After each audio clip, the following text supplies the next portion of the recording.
Awake my heart. Why he means so much to us. Christ is all. Colossians 3:11. Yesterday and the day before, our theme was how Christ is everything to us. Let us now follow that up by reflecting on why he is so. The one all-inclusive reason, of course, is that he is our Savior.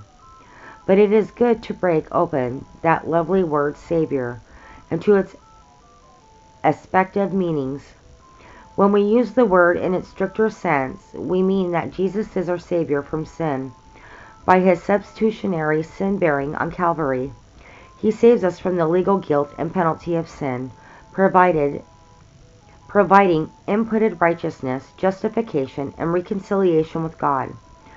By his present spiritual occupancy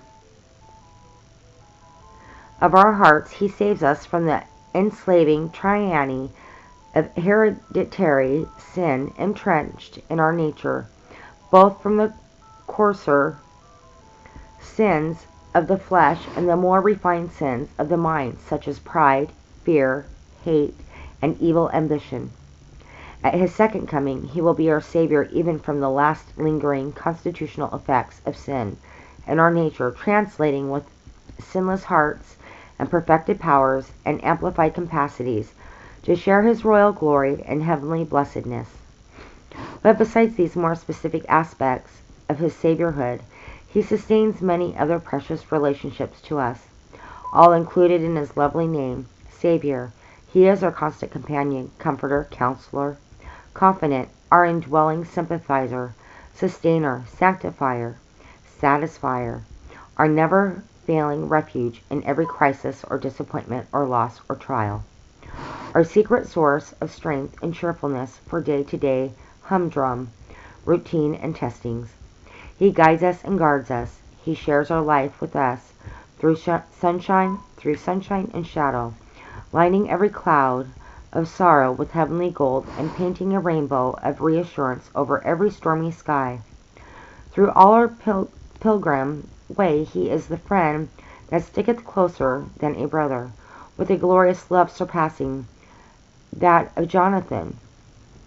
For David, and he is so much more, which we can never outwardly express. He is everything to us, or as the text says, Christ is all. But besides all this, that Jesus is toward us, he is everything to us because of what he is in himself.